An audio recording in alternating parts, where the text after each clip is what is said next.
In the Matrix, there was that scene where there was this acceptance that you are a slave. You have to accept your situation, because if you don't, you never do anything about it. So we face the situation, and then we bloody do something about it. You are a slave, Neo. I choose freedom. And then you have the transformation, which obviously can be challenging sometimes. It was for me. I had mine in the public eye. But the benefits of awakening to the greater self are just fantastic. Know thyself. Don't look in the mirror and say, that's me. That's an expression of your experience. Stop looking in a microscope and seeing me. Because you are all that is, has been, and ever can be, having an experience. You're not your mirror. You're not your body. And redefining self is greatly part of the awakening. Instead of saying, I am this person and that's me, it is, I am infinite awareness having an experience of that person. Redefining self. No more little me. No more I can't. No more I could never. No more the best things happen to other people. We create our reality by our sense of reality. Change that, we change how it manifests.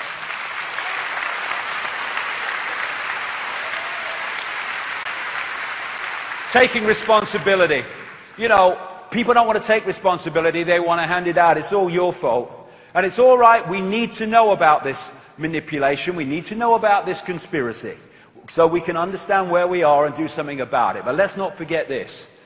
7 billion people can only be enslaved by a tiny few because they have accepted and acquiesced to that control.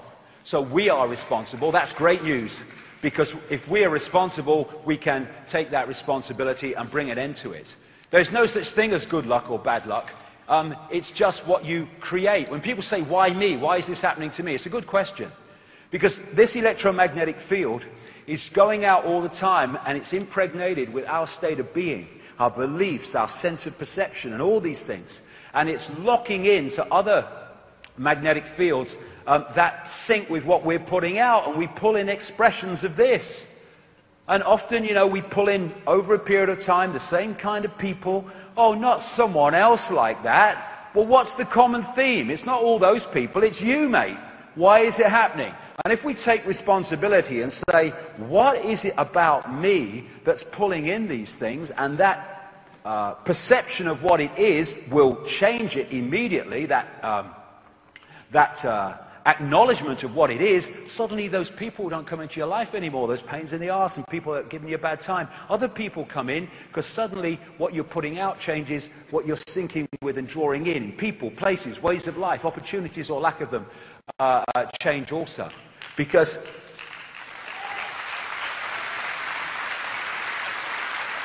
this reality, this holographic reality of the conscious mind, is like a movie screen. When it hits here, it's a done deal. We need to go where it's coming from. If you want to change the movie, it's no good standing on the screen complaining and telling the bloody movie to change. It ain't got to change. You've got to find where it's being projected from and change that. And this is the movie, but this is where it's being projected from. And if we change that, we change the movie. And the conspirators know that. That's why they manipulate us to have certain realities, because they know we'll manifest them. How do we know what is projecting from within to the conscious mind? The language of life. What is the language of life? This holographic world, our lives, everything in it, is an expression of waveform, information, and states of being. Therefore, what's happening here is an expression of what's happening here. If you want to know what's happening here and what needs to change and be addressed, then just look at what's happening here. What are the constantly recurring themes in your life that you don't like? Well, that is telling you that there's something going here that's manifesting them. Change that, they go away. We are in control when we know how the system works. And a lot of these challenges we get, and we feel bad about ourselves and stuff like that, they're actually in the blueprint, because they're trying to teach us something. Someone said, out of suffering have emerged the strongest of souls. Most massive characters are seared with scars. There's nothing like experience of this world to understand this world, I tell you. Why me? Well, that's ask yourself. It's your choice. As the oracle said in the Matrix, when Neo said about choice, she said, you've already made the choice. Now you have to understand it. You didn't come here to make the choice. You've already made it. You're here to try to understand why you made it. But the choice to be in this reality in this cycle was made by consciousness beyond time and space. That which is within time and space is trying to understand it. That's why it finds it so difficult. Why us? Why are we in human form and in this part of the cycle with it all going on? Same thing. You've already made the choice. You've got to understand why you made the choice. But that made the choice. This is trying to understand the choice. And the more this opens to that, the more you understand why you made the choice. And I would suggest that vast numbers of us made the choice because we're here to break the spell. We're here to break the spell.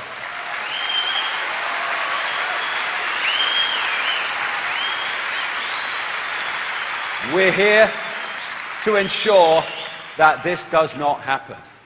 And to do that, we need to get these mind parasites out of the way. Get them out of our awareness. How do we do that? Well, let's look at what the mind parasites want us to do and the states of mind and emotion they want us to go in, and we go into the other states of being rather than those they want us to go into. By doing that, we are disconnecting from the mind parasites because we are expressing what they don't want to express. Thus, we are not in the frequency range that they want to pull us into. And we come back to this, the Native American story of the wolves. What they want is to pull us into states of anger, envy, sorrow, regret, greed, arrogance, all this stuff.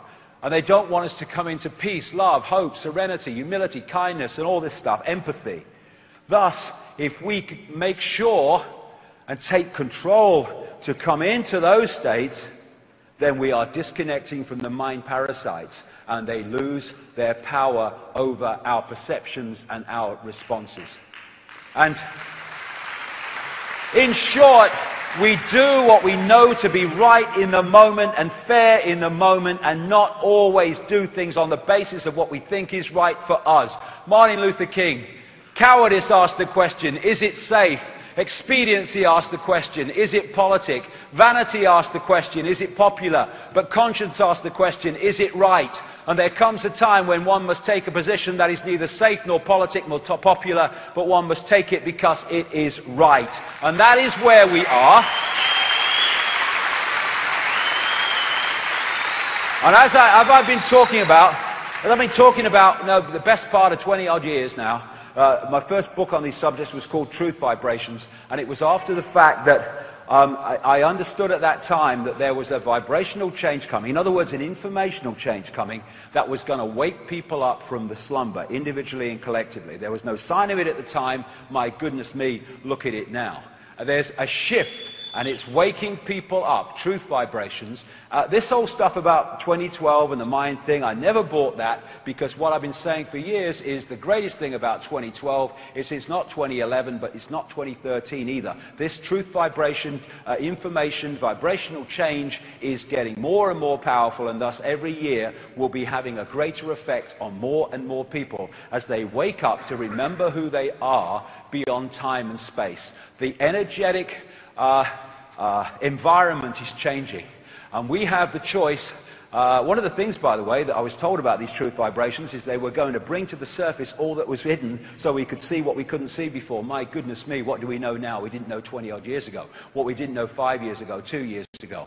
Behind the wizard curtain. It's happening. It's happening. And they knew this timeline was coming, and that's why this change was coming. That's why it's now, no coincidence, that the great police state is being thrown at us. It's to hold on to the power they have. They have to up the ante, because the awakened people are a much bigger challenge than the asleep people they could manipulate, with a cup of tea earlier.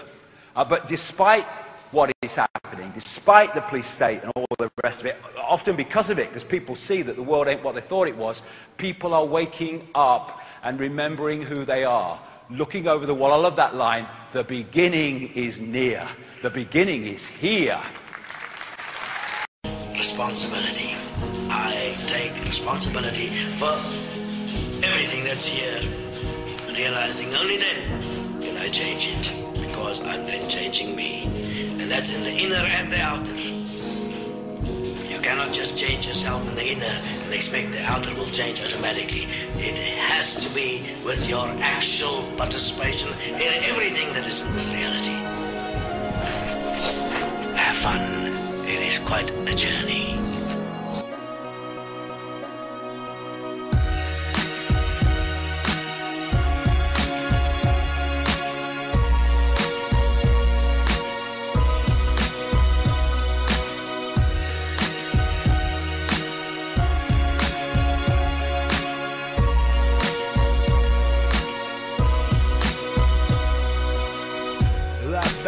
oneself always contains courage and inner wealth.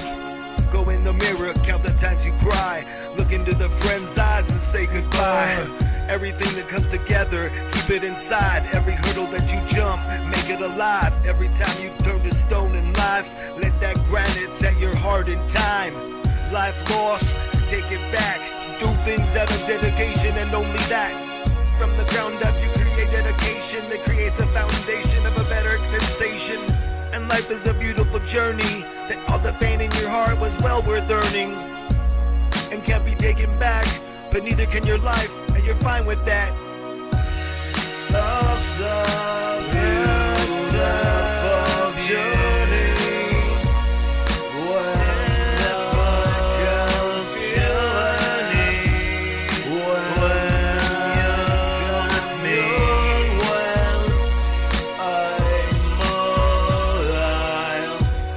Emptiness coats your heart like 24 karat gold from the start. And nothing you can do could ever change it. Only thing in life you can try to rearrange it. Why spend your life avoiding mistakes when it's my mistakes I would never trade away? Simplistic capabilities turn into things that make me just like walking artillery. This recollection is nothing but a collection, something that over time's an infection and will become something in the hearts of man, those who experience pain. And life is a beautiful journey, that all the pain in your heart was well worth earning. And can't be taken back, but neither can your life, and you're fine with that. Love's a